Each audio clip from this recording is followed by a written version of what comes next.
এই মুহূর্তে যে খবরের দিকে নজর রাখবো, সুপ্রিম কোর্টের জামিন জীবন কৃষ্ণ সাহা নিয়োগ দুর্নীতি মামলায় জামিন বড়ুয়া তৃণমূল বিধায়কের গতকাল অর্থাৎ সোমবার বহরমপুরের ভোট আর ভোটের পরে তিনি জামিন পেলেন জীবন কৃষ্ণ সাহা। গত বছর অর্থাৎ 2023 সালের 17 এপ্রিল জীবন কৃষ্ণকে গ্রেফতার করে সিবিআই। নিয়োগ দুর্নীতি মামলায় গ্রেফতার করা হয় জীবন কৃষ্ণ সাহাকে, আর জীবন কৃষ্ণ সাহাকে এবার জামিন দিল সুপ্রিম কোর্ট। সুপ্রিম কোর্টে জামিন জীবন কৃষ্ণ সাহা নিয়োগ দুর্নীতি মামলায় জামিন বড়ুয়া তৃণমূল বিধায়কের। আপনাদের মনে করিয়ে দেবো, এই জীবন কৃষ্ণ সাহা যার বাড়ির জানলা দিয়ে মোবাইল ফেলে দেওয়া হয় এবং সেই মোবাইল তল্লাশি করে দীর্ঘক্ষণ তল্লাশি এবং 2 দিন 3 দিন ধরে তল্লাশির পর সেই মোবাইল বাজেয়াপ্ত করে সিবিআই এবং সেই ঘটনার পরে জেলেই ছিলেন 17 এপ্রিল থেকে। এবার সুপ্রিম কোর্টে জামিন জীবন কৃষ্ণ সাহা। সরাসরি চলে যাবো, অমিত রয়েছে আমার সঙ্গে, অমিতের সঙ্গে কথা বলবো। অমিত, এই বিষয়ে ঠিক কি আপডেট উঠে আসছে?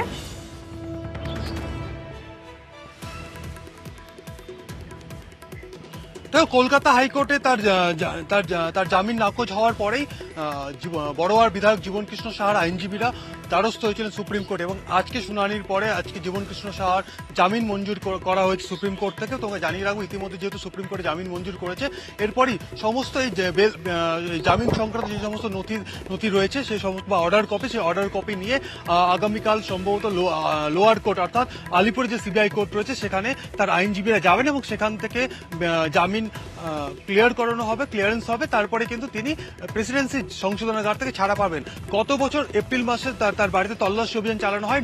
নবম ও দশম শ্রেণীর শিক্ষক নিয়োগ দুর্নীতি মামলাতে তাকে গ্রেপ্তার করা হয়েছিল সিবিআই তরফে। প্রায় 65 ঘন্টার বেশি সময় ধরে এই জীবন কৃষ্ণ সাহার বাড়িতে কিন্তু তল্লাশি অভিযান চালানো হয়, এবং তল্লাশি অভিযান চালানোর সময় আমরা দেখেছিলাম যে তার মোবাইল ফোনগুলি কিন্তু বাড়ির পাশের যে জলাশয় ছিল বা পুকুর ছিল সেখানে কিন্তু ফেলে দেওয়া হয়েছিল।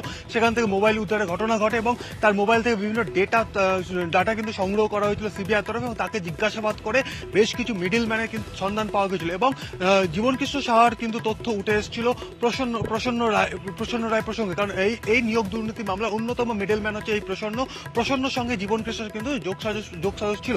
সেক্ষেত্রে কলকাতা হাইকোর্টে জামিন নাকচ হওয়ার পরেই সুপ্রিম কোর্টে আবেদন করা হয়েছিল জীবন কৃষ্ণ সাহার জামিনের জন্য।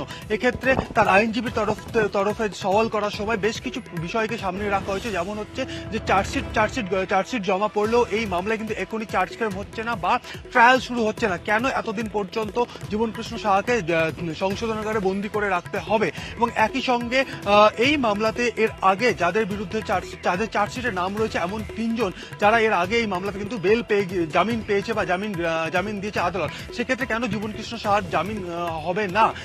এই ধরনের কিন্তু সওয়াল ছিল তার আইনজীবীদের তরফ থেকে। সেক্ষেত্রে সুপ্রিম কোর্ট থেকে নবম ও দশম শ্রেণীর শিক্ষক নিয়োগ দুর্নীতি মামলার সিবিআই হাতে ধৃত জীবন কৃষ্ণ সাহা, যিনি বড়োয়ার বিধায়ক, তাকে জামিন দেওয়া হয়েছে। এবং বলা যেতে পারে যে গতকাল কিন্তু আমাদের মুর্শিদাবাদ জেলার বহরমপুরে কিন্তু গতকাল ভোট ছিল, ভোট মিটতেই কিন্তু বড়োয়ার বিধায়ক জীবন কৃষ্ণ সাহার কিন্তু জামিন মঞ্জুর হলো সুপ্রিম কোর্ট থেকে। একটা বিষয় আমরা দেখেছি যে একাধিকবার তার জামিন আর্জির শুনানি পিছোয় শীর্ষ আদালতে, আর তারপরে অবশেষে জামিন পেলেন। ঠিক কোন শর্তে জামিন দেওয়া হলো?